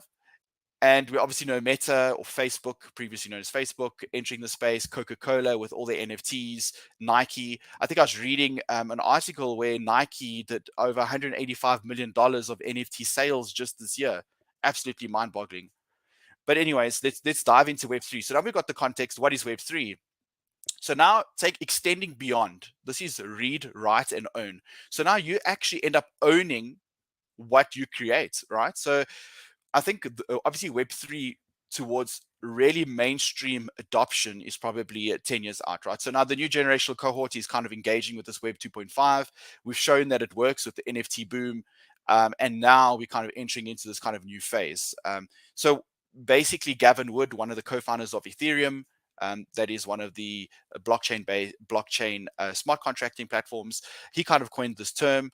And, you know, this is where they realized that, you know, the current web structure has too much trust in the hands of private companies. So, and sometimes private companies act in the worst interests of the public. So, powered by distributed ledger technology, or blockchain, Web3 uses blockchains, cryptocurrencies, and NFTs to give back ownership. So looking at Brave browser, a really interesting concept. You surf the internet, they pay you for your attention, right? So it's an attention-based model. You have a stake in the revenue generated. So if you engage, you get compensated. Whereas currently now using Google and other web browsers, you're just kind of being extracted, right? So rent seeking through extractive behaviors, you are the product. as always. Obviously, Bitcoin and Ethereum are kind of the Bitcoin being the first, and then Ethereum being the kind of iteration of this. The core ideas are, I'm not going to kind of go into too much depth of this, because as I mentioned, this is just to get you guys interested and kind of fall down the rabbit hole and explore it a bit further. So the core ideals of this Web3 movement is completely decentralized, permissionless, native payments built into the protocols and the applications, and trustless. So having those kind of 4 elements allows us to iterate on Web 2.0 and bring this kind of new inclusive model to the masses. It obviously powers ownership. There's censorship resistance, in the sense that you're not able to shut it down. So we're obviously seeing things that where currently, even though people are calling it Web 3.0, they're relying on centralized databases, etc. So that's why I'm saying the true Web 3.0 is not here yet. And basically powering a new form of organizational structure called DAOs. I did a previous talk, links are in the PowerPoint presentation. Very interesting corporate model, type of corporate model. And then also it's kind of powering identity. Imagine now, instead of you having to create 15 different accounts for 15 different applications, you have one way to identify yourself. So is this person over the age of 18 years old? Can they engage on this platform, etc.? And also native payments built within the ecosystem. So it also kind of, banks and financial institutions now need to think very, very carefully about how this places them in these new models if payments are native, right? Because we use banks for that specific purpose, and also the risk transfer mechanism. So, but remember, this is not the panacea. This is not the solution for everything. There are limitations to Web3. So let's also kind of go into this level-headed, look at the risk and the return, and understand what we need to do. Obviously, accessibility can be an issue. The user experience is kind of still lacking. Education is starting to grow, but not many people understand it. That's why I'm here, to help you guys navigate the space. And then obviously utilizing centralized infrastructure, as I mentioned, as a point of failure is kind of, we transitioning from the Web 2.5 to the complete 3.0 ecosystem. So now moving into this, now understanding Web3, this powers decentralized finance. And what is decentralized finance? Building on traditional finance concepts, we just add blockchain technology to it, and then we end up getting DeFi. So we see a lot of the DeFi movement built on top of Ethereum, which is a smart contracting or virtual machine, distributed computer, basically, if you could think of it very high level. And basically, traditional banks govern and control people's assets. That's why they're called centralized entities. With DeFi, it's more transparent, permissionless, and it's basically challenging this legacy capital and its monopoly on it. So we can see that, it's emancipating people that want to kind of be their own bank. They want to custody their own solutions. They don't want to kind of conform to any kind of bureaucracy or borders or barriers. And this is why it's called a DeFi defiance in terms of how I term it, is this kind of movement towards that. And DeFi is where you hold, or this custodian of your assets. So you hold your wallets, your private keys. So think of it as holding your login details to your vault or your bank accounts. And obviously that's got its pros and its cons to it, right? But also DeFi has now unlocked new elements, such as tokenization. It's also opened up, automation, transparency in issuance, and collateral, and all new mechanisms, as I mentioned, DAOs. And we can obviously see that, DeFi in 2020 grew to an $11 billion kind of industry from 690 million. So that's insane. Obviously now we can see with correlated with general financial markets, it has come down, but just the share interest based on the monetary value is very interesting. And obviously the ecosystem's evolved. We've seen it become more complicated. So just as a normal financial system needs risk hedging tools, lending tools, exchanges, stable coins, they've kind of iterated and created that, right? So all through smart contracts and in these new digital instruments. So DeFi enables this kind of new way to make financial products much cheaper, frictionless, transparent. So now you can have fractional ownership. You can have tokenization of traditional assets or digital twins, and it elevates trust. The only thing is obviously performance. Now we're seeing that these blockchains are moving towards proof of stake and kind of higher performing, blockchain technologies, as an example. And obviously yield, right? We were all interested in, interest rates were very low for a couple of years. The markets weren't doing much. DeFi had a new way of giving people yield in this space. So this is a lovely image which kind of shows the interaction between DeFi and CeFi. So obviously, you know, financial firms bridge savers, lenders, and borrowers, and they kind of do this function. And then there's on-ramps that then kind of bring you into DeFi in terms of, you know, getting your wallets, getting money on-chain from an off-chain environment. This is just the DeFi ecosystem depicted. So if you're interested, you can kind of say, you know, asset management industry, dive into a couple of, you know, protocols like Set Protocol, see what they do. If you're more interested in your kind of NFT marketplaces, you know, going to Super Rare and OpenSea. But yeah, this is just for the audience's interest, dive into any one of these. And then obviously, as I mentioned, the growth is exponential, but we're also seeing with growth comes, you know, also risk. So there have been, you know, I haven't included the Terra Luna and other events, but from Q1 of this year, $1.6 billion of exploits. So we can just imagine, I think that is now probably in the 30, 40 millions with not only exploits, but other sagas such as Three Arrows Capital, the Celsius situation, etc. And I've just given you a high-level example, so I'm not going to go into too much depth with this one, but if you think of open lending and borrowing, basically it's a bank on a blockchain, and you know, companies you can explore like Aave, MakerDAO, and Compound. These are protocols that can that do lending and borrowing and kind of money markets instruments on chain. And then just a smart contract is a very brief one. Some of you might thinking, well, how does this technology work? Smart contracts, this is not a new concept, right? It's been around since the 1990s. Wei Dai came up with this kind of concept, and then Nick Szabo proposed adding cryptographic elements or blockchain, and that became a smart contract. So we can think of smart contracts as basically code is law, right? And because code is law, and everybody can view this code, it's more transparent and trustworthy. So we don't have to trust individuals. And that's why banks exist, right? Some people don't trust each other. Like if I said to you, don't worry, man, I trust you. I'm going to send you 1 gold bar. Can you send me the money? I send you the gold bar. You don't send me the money. What is my recourse? So banks kind of came into the picture to kind of stand as escrows in this process. But now if we can automate that, opens up new use cases. And he has a kind of interesting use case with real estate where we could actually automate smart contracts. We could actually literally have IoT devices where someone pays the rental.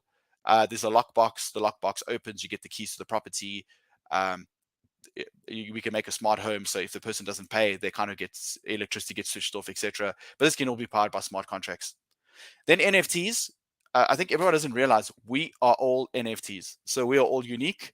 And that's what an NFT is, right? It's a unique piece of intellectual property, non-fungible. That's what it means. And it's a type of token standard. So let's not get confused with art and music. That is one application. NFTs can be applied to title deeds, financial products, insurance contracts. So this is not just a CryptoKitty, you know, CryptoPunk or Bored Ape. These are quite well-known NFT projects that are worth thousands of dollars a piece. But it kind of extends beyond that. And this is why we're seeing the first iteration of this. So risks and opportunities, you know, the old adage stays true. You know, risk versus return, higher the risk, higher the return. In my view, as I mentioned, Web3, so we're kind of just grasping Web2. Web3 is more in a beta stage, so user acceptance testing or UAT environments for those that are in the corporate space, in the sense that it's still finding a killer app to be powered by distributed ledger technology, and that would become the huge catalyst. That's in my personal opinion. So crypto assets are the hype, but there's other things that are coming. And we see the next kind of iteration of this is TradFi converging with Web3, Forex rates, commodities, equities, indices, all kind of powering this kind of DeFi movement. So now API 3, what is API 3 and how can we help you? Because you're at this conference kind of thinking, you know, I'm not here just for education, but I'm also here to see where we can monetize this. So API 3 is a decentralized autonomous organization. So we are powered as a corporate entity on a blockchain with shareholders, inverted commas, that are token holders that can't, and these token holders can be anybody that has an interest in this project. And basically, they help us set the direction on corporate actions. So we are an EVM, Ethereum Virtual Machine Compatible platform. We work with an array of blockchains, and we cloud agnostic. So you'll see how that works. But basically, we saw that there were limitations, and we kind of innovated beyond this, creating a middleware or an API gateway that allows a traditional business that's in Web 2 to now move over to Web 3. And obviously Web 2.5 businesses can also utilize this. So it kind of gives you the opportunity to tap into a new marketplace. And obviously we've got some very notable investors: SOSV, Emergo, Pantera Capital, Placeholder, Digital Currency Group. These are very big venture capital firms investing into what we're doing. This is just a picture. I probably won't have time to run through it, but it has been mentioned in other presentations. But in essence, a DAO is governed by the people, for the people. And this is where trustless governance comes in. So we can bring data from an off-chain space to the on-chain environment in a way that everybody can see as transparent, and bring trust back to the ecosystem. The issue is a lot of people forget about the one of the most important elements of a blockchain. There's actually three. One is the consensus algorithm. So that is how all computers kind of interact with each other and reach a consensus on the single state. Then we have the encryption, which is what everybody knows, the cryptography. But we also forget about the data input functions, because at the end of the day, if we're encrypting something and the computers are reaching consensus, but the information is incorrect to start off with, then the blockchain's useless. So this is where a data oracle, which is what API3 is, comes in. So it's the data input onto the blockchain. As mentioned, we're solving this Web3 connectivity issue, where currently a Web2 infrastructure cannot communicate directly with Web3. And for that reason, they need to have a simple solution that's quick to set up, set and forget, free to deploy to reason, and also as a first-party solution. So in other words, instead of having a middleman involved, which there are current providers in the blockchain space that are third-party, which means you have to trust someone else with your data instead of you selling or providing your data directly. That can be a huge issue, because it just increases your risk, vector of risk. So in terms of the products that API3 has, that can kind of help you navigate the space. We've got 4 products. So we've got something called our Air node, and our Air node is called a request response protocol. So it's free to deploy. It works with any REST-based API. It's set and forget and works with any cloud provider. And basically, you as a Web2 company, if you have data, whether it's weather data, commodities data, etc., or even financial information, and you want to kind of monetize that to a new audience, you connect to the Air node using one of our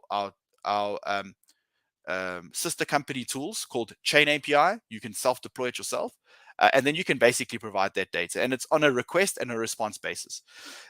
We also have a quantum random number generator, and that is powered by the Air node with our partnership with the Australian National University. So you're creating NFTs, you want to make sure that these NFTs, sorry, it's not the slide, but if you want to create NFTs, you want to make sure that they are super unique, powered by a way that these NFTs are super unique, quantumly backed. You use the API3 ANU QRNG, quantum random number generator tool. And then what we have is this product over here, which are our data feeds.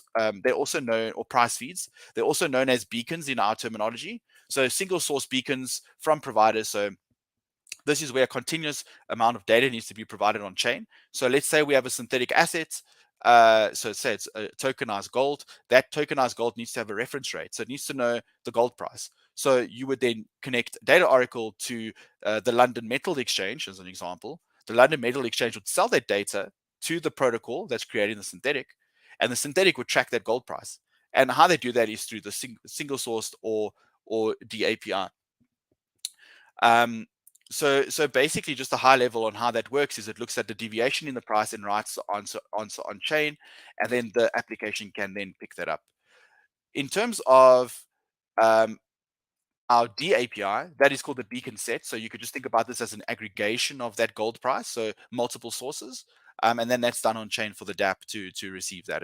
And both of these products are risk protected or covered services. In other words, API3 as a DAO stands surety that if the technology breaks, we compensate the users for those actions. So in terms of Web3 APIs, we basically can assist you as being the glue. Because obviously APIs are the glue for any ecosystem. Same for Web3. We can assist you by plugging and playing into your REST API, seamless integration. We can help you monetize your data. And we work with obviously cloud agnostic through the tool Chain API. So we'd be interested to work with you guys. I think I'm almost done because I'd love to take some questions quickly if possible. But these are other topics that you can look into that delve more in depthly into DAOs, smart contracts, open insurance, DeFi defiance in more depth if you're interested.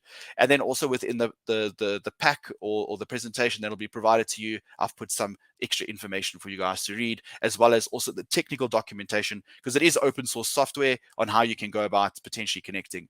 And we do, just as a side note, we do workshops with large Fortune 2000 companies. So if you're a large bank, a large financial institution, or even just a market data provider or any other data provider, and you want to monetize your data to Web3, please reach out to me. My email is in the deck, and we can have a chat on how we can do a proof of concept with you. Obviously, we don't charge for the proof of concepts, and we want you to get involved in Web3. And that's the presentation, guys. So my name is Giovanni. We'll help navigate Web3 with API 3. Back to you, Patrick. Okay, thanks, Gio. So your topic, your section is very useful. So unfortunately, we don't have much time for the Q&A. So that I think if the audience have any questions, feel free to reach out Gio directly, or also send us to us, and then we can help to connect as well. So once again, thanks, Gio. And I think this topic is quite new, and then we do see that there should be a lot of questions and want to see your expertise as well. Okay, so once again, Thanks, thanks Patrick. for your time. Thanks, Joe. Thank you. Thanks, everyone. Bye. Okay, see you. Bye-bye. Okay, so he comes to our last section today. So now we're glad to have Joey Wong from Google Cloud. So he will be talking about the insights as a services. So Joey, so can you hear me? Can you hear me well? Yes, Patrick. Thank you very much. Yeah, All right, and I so, can see your screen I'll as take over. well. So Perfect. yeah, I pass the stage to you. Thank you. Thank you, Patrick. So good afternoon, everyone. Hope everyone's having a great day and enjoying the sessions. I certainly am. And listening to some of the previous speakers actually helps validate some of the things that I'll be talking about today. So while the DAC itself is mentioning telco data platform, what we're actually seeing is an emergence of data platforms and insights as a service across all industries, not just telco.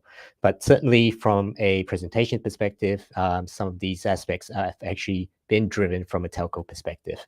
So while most of today's sessions have been focused and brought forth from a BFSI perspective, what I'll be presenting today is from the other side of the coin, where traditional communication service providers, or more commonly known as telcos, are creating new revenue streams and collaboration and partnerships with traditional banks and also fintechs as well.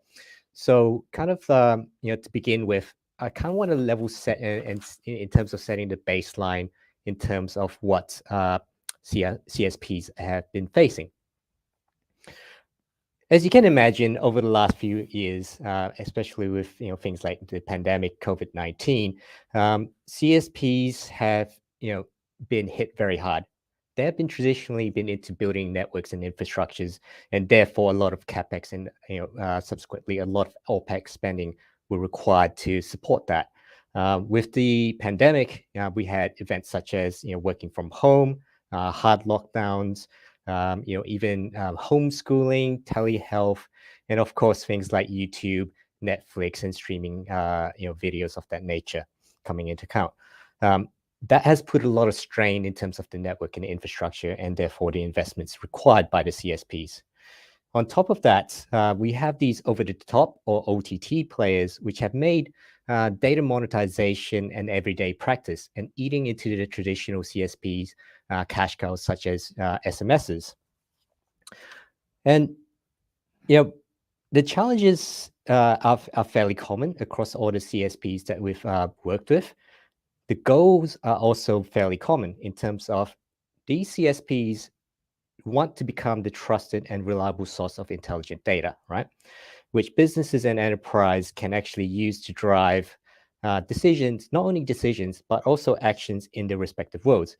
So, one of the things that I picked up from the previous session, but I think it was Gary from Libby Bank, was the open finance and open economy world, where things like alternative credit scoring and alternative credit rating services were available. So I'll double click into that a little bit more as we go along. To kind of just put some numbers to help put some perspective into the picture, what you can see is over the last few years during the pandemic, there's been an increase in network demand, as I mentioned earlier. The reality of it's been up to like 60% or more in terms of internet traffic compared to pre-pandemic usage. And as you can imagine, the capex and opex expenditures have subsequently risen. All the while, the reports these CSPs are sharing in terms of revenue is that they're actually stagnating, or even cases where they're actually declining a little bit. So these CSPs are looking for new opportunities and ways to generate new revenue and revenue streams itself. So what are some of the opportunities that they could potentially look at? Obviously, what we're talking about today is going to be data platforms and offering analytics or insights as a service. The other ones are more well-known and traditionally known are things like the 5G edge computing capability, things like premium telco products like premium SMS and messaging, and obviously mobile virtual network operators. So I'll double click specifically on the first point today, but we're happy to talk about it from a Google perspective if you reach out at any point in time. Now, to kind of put it into perspective, while this topic itself has been driven largely by telco, research by analysts and also by Google, we can actually see that a lot of these span across different verticals itself. So it's not necessarily just a single industry that can potentially benefit by providing analytics as a service. When looking at research, the total global market and the potential addressable market is roughly 160 billion.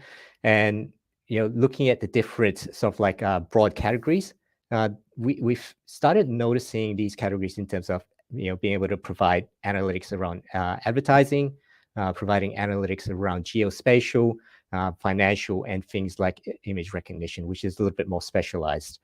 Now, for advertising, that could be as simple as where should we put up a billboard? And that could be leveraging things like the spatial capabilities of understanding footfall analysis. As you can imagine, communication service providers actually understand a lot about where the customers are actually commuting, which networks they're connecting to, which cell towers they're connecting to. And that is all valuable information in terms of being able to make a decision and then an action for the advertising or marketing agencies to be able to stand up new billboards. For financial services, as Gary Lam mentioned before, in open finance economies, alternative credit scoring is also something that we see as an emerging opportunity as well. I'll double click into that one specifically as well. But before I do that, this represents just the broad categories across the different verticals and industries in terms of what is possible. I won't go through individual ones, but ultimately the deck itself will be available to be shared. Now, let's look at a specific use case for financial services and credit scoring itself. As you can imagine, telco companies capture a lot of information about their customers. So how long have they been a customer of their products and services? What types of devices do they use? Do they use an iPhone? Do they use an Android device? And even down to the manufacturer itself. Understanding, is it a premium Android device or is it a more cost-effective Android device? How often do they actually upgrade their devices? Do they upgrade every single year, or are they using an older device? Are they roaming? Are they going outside of their country more often, etc.? Now, from that, what they are potentially able to do is what we call API productization. By using all the telco data, they can create things like predictive scorecards, using the data itself to provide a financial health of a particular customer. If we look at things like in our APAC region, Indonesia represents, has about 275 million people in the population, Philippines 110, and Vietnam around 97 million. In terms of the unbanked population in Philippines, it represents about 66%, Indonesia at 51%, and Vietnam at 69%. This is a population that is unbanked and have no access to traditional banking services. This does not actually mean that they aren't financially healthy. It just means that the traditional banks have no view into the financial health of a particular person. By leveraging the telco data, they are able to predict the credit risk or credit rating for a particular customer itself. That is one API product that we can see our customers from the telco perspective are starting to create. The other way of actually providing this data is by providing raw telco data. And that can be terabytes of data where the financial institutions actually want to bring in and marry and merge with their own data sets to then be able to provide their own credit rating itself. Which then leads to the question of how do these CSPs actually start monetizing on these products itself? There are different ways of thinking about it.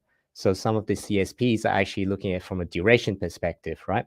So give me the raw data from a over the last 6 months, over the last 12 months perspective, so that they can marry with their own sets of data. Or perhaps as simple as predictive scorecard, where it's a simple, tell me about the financial health of a particular customer based on the data that you have. The other one is potentially based on the size, where they are keen to download gigabytes or even terabytes of telco data so that they can marry into their own data sets. The other one is around things like predictive scorecards, where it's high value, but not necessarily high in terms of complexity from a size perspective. There are also other types of monetization models, such as revenue sharing, whereas perhaps if a financial institution is using the telco data to cross-sell, upsell, or even provide this credit rating capability, the revenue could actually be shared to the CSP itself. So what really forms a insights as a service platform itself? There are multiple things that go into it. At the very edge on the left-hand side, we see things like the data sources itself. So these are things that the telco already has. So it could be, as I kind of mentioned previously, the SIM duration, how long they have been the customer for, what sort of device, even location, and how often what type of digital interactions they have. And the next one over is the data platform. So the data platform takes all those data sources to then be able to do things like understand that data, to make sense of all that data itself, to be able to predict and ultimately personalize. That data platform and those three sort of like capabilities will then generate outputs.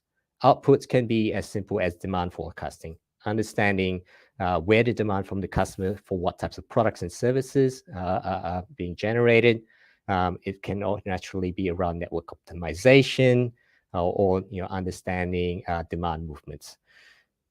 These outputs are very technical driven in terms of what they produce, but ultimately they need to be linked to value drivers itself. And that's where things like the new revenue streams, which we are talking about today, come into play.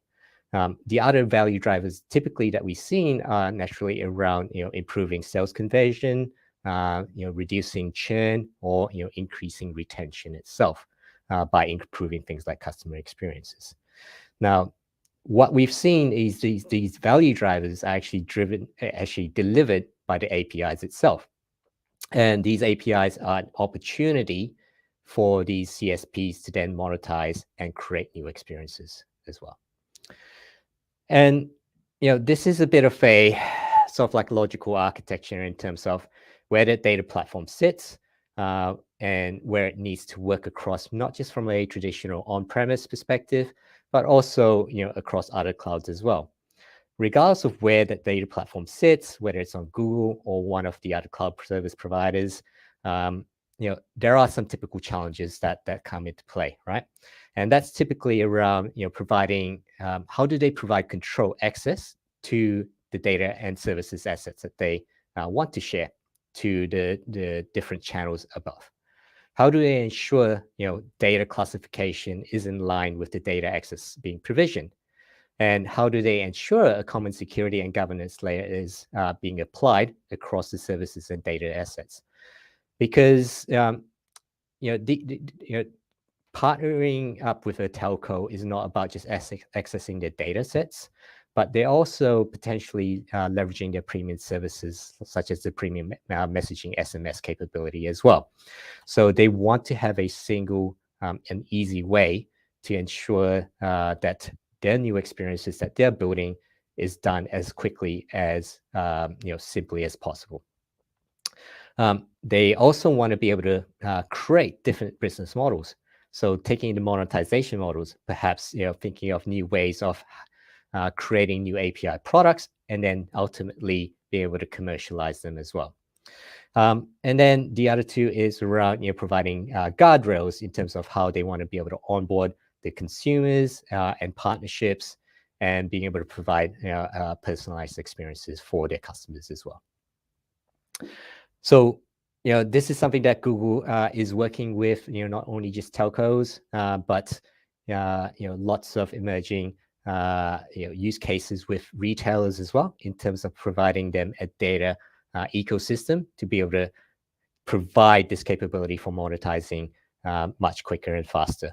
So as you can imagine, Google has a data platform. We have many, many different capabilities of being able to consume large amounts of data, be able to apply lots of machine learning to be able to understand and subsequently predict from the data sources itself. We then naturally have a way to provide these out as APIs, and that's part of the data platform enabler, which is Apigee. So from an Apigee perspective, we are an API management platform. One of that component is an API gateway. So we provide a quick and simple way of exposing APIs, but doing so in a well-controlled manner by providing a marketplace, the ability to classify the products and data, and naturally be able to provide monetization on that data itself. Okay. All right. So as a bit of an example in terms of data productization and classification, as you can imagine, there's a whole ton of APIs itself, right? Those APIs cross multiple disciplines and information. Data classification and productization, very much from a Google Apigee perspective, is API productization. Being able to take different parts of an API and then curating them into a specific API product, and that API product, having things like an SLA in terms of how many API calls are actually available as part of this product. How do you want to charge for that particular product itself? So this is actually very core to our platform, and this is something that's very keen to explore with more people joining this session today. And then lastly, in terms of the data marketplace, this is where a lot of our customers are looking for a quick way, an easy way to be able to stand up their own data marketplace by providing these APIs as products, and then naturally being integrated into their own payment systems or into other open payment gateways as well. So this is where the API products, the classifications, and then subsequently making it available and published is something that we help our customers do today. And I believe that is it. So thank you very much for your time today. I hope it's been a little bit useful in terms of sharing some of the things that we've seen from a Google perspective, and naturally from a Apidays and API management perspective as well. Patrick. Okay, so yeah, thanks, thanks Joey for your sharing. So it's just also interesting for you to help to share from the telco angle. So I believe there's some maybe not many audiences from that background, but we do heard that from telco there's also quite some in Hong Kong, and then they have also have some stake in some virtual banks. So it is interesting sharing. So okay, so I think back to the some basic question. So I think for telco, similar to banks and insurance, they have a lot of things to do. They also have a lot of data. So how can you help them to justify the first step? I think the first step is always most difficult, especially for those well-established enterprise. So how can they work out the early ROI, or how can they do the data product, or even how can they monetize them? What is the typical journey from your perspective? No, that's a fantastic question, Patrick. And the reality of it is most customers do not begin with with monetization, right? They don't wake up one day and suddenly go, I want to monetize my data. The real question is what can be monetized itself. So having an understanding of what your customers are actually wanting, right? And customers in the broad sense from a partnership perspective. What would be some of the interesting things that customers would be interested in utilizing? And those customers can be internal customers as well. So having an API layer where you can actually start capturing metrics around what type of data is being consumed, firstly, internally, right? Understanding what type of data and how they're actually consuming it becomes important. Once they get a better understanding of that, they can iterate through in terms of then engaging perhaps external partners to then share some of the insights, to then perhaps collaborate and formulate some interesting business models and understanding what data they can bring to the table to then generate these API products. So to kind of like make the answer more succinct and short, it's about analytics, being able to capture the analytics to then understand what your customers are actually asking for from a product and a data perspective.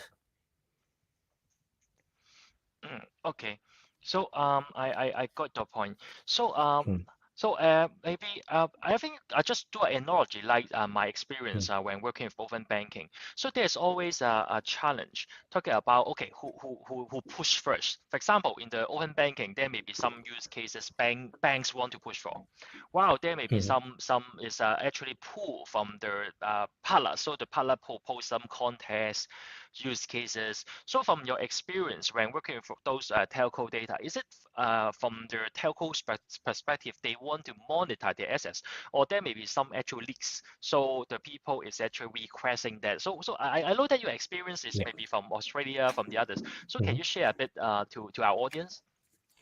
Yeah, so interestingly enough, some of it's actually come from more of the ASEAN region itself. So I think it was either Indonesia or Philippines where the banks were looking for alternative credit ratings, all right? Because as I kind of mentioned, Indonesia has a very large population that is unbanked. So these traditional banks, have no financial insights into, a large size of the population, meaning that they don't have any products that the banks, are offering. But as you can imagine, in ASEAN, almost everyone has a cell phone, right? And and subsequently a data plan, a mobile plan itself. So the telcos actually have a bunch of, as you can imagine, insights into the financial health of a particular customer from a telco perspective. So in that particular case, the traditional bank actually reached out to the telco to actually see if that's something that they would be willing to provide as a product or service itself. In that particular case, it was actually the bank reaching out. Got that, got that.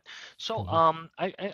another question is that I said, so we do also have chance to work with telco actually in Hong Kong, and then we can Mhm. see that what I talked to them before is, so we have already got a very robust infrastructure in place, and then they have difficulty to activate reactivate or actually refresh them because there's so many things. They may have difficulty how to classify them, how to make it as a product, just as what you mentioned. So being a data API or a data port API is very different because they need to do the business analysis, how it can find a sustainable product or etc. So in general, how those people will be engaging or proposing the initial maybe data product from your experience? The first one Sure. maybe, yeah.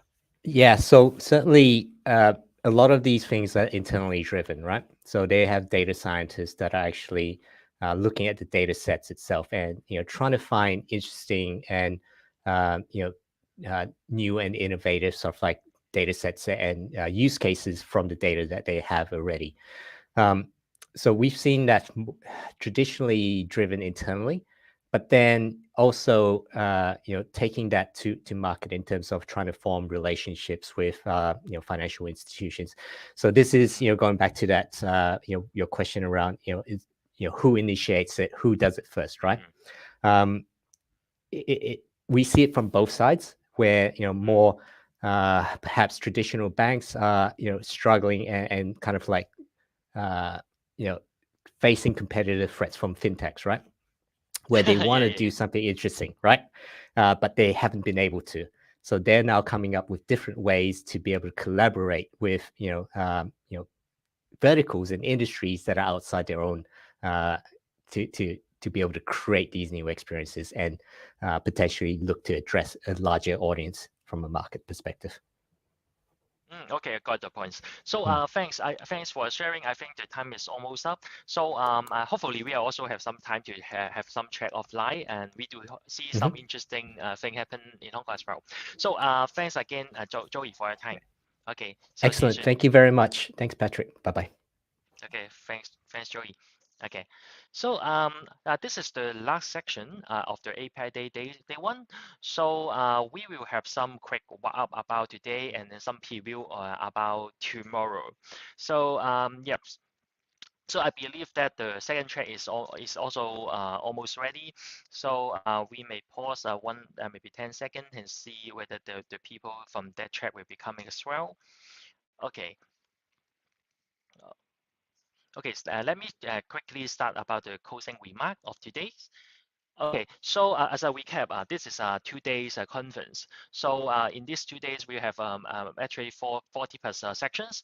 And then tomorrow, what you can expect is that in the morning, we will have the 2 keynotes. One, we invite Dr. To Tram from Chinese University Business School to talk about the critical role of data in platform economy. And also, as mentioned in this morning, we also invite Mehdi, the founder of API Days conference, to share about the API landscape.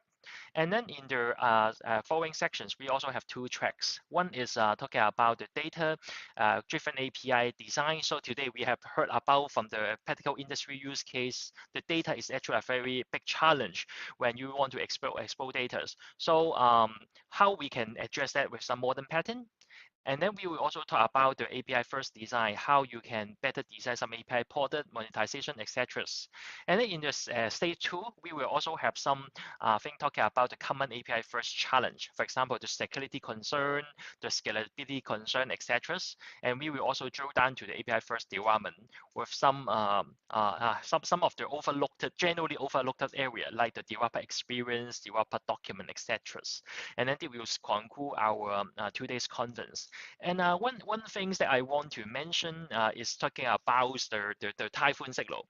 So I think some of our audience from the other region out of Hong Kong may be weird. What is it? What's the meaning of typhoon signal? I would say it's like there's a typhoon coming in Hong Kong. Actually, today. In next 1 hours, we will have a typhoon signal number 8. In general, our people may need to stay home, and some of them may not be able to work. So we all actually receive some questions whether we will continue tomorrow. So let me try to emphasize we will keep going because our team is actually support from different region. And then we have a Chinese statement called 風雨不改, so we will keep it doing tomorrow. So just stay tuned and then monitor, check our agenda and then join on time. If you are at home, so it will be a very good chance for you to watch our conference with our full attention. Okay, so yeah, once again, we want to thank for our sponsors, conference as our co-sponsor to make the event happen. And also our silver sponsor, APIscene and NewYork. Without them, we cannot make this event that smooth and with that kind of platform and logistic support. And also thanks for our community partner from Hong Kong Computer Society, Hong Kong Science Park Staff Alumni Association, and Open APAC community. So don't forget to visit our partner booth so that you can understand better what are they doing, and also you can try to win the 4,000 Hong Kong dollars gift card from that. So let's see you tomorrow. So thanks for your support today. Thank you.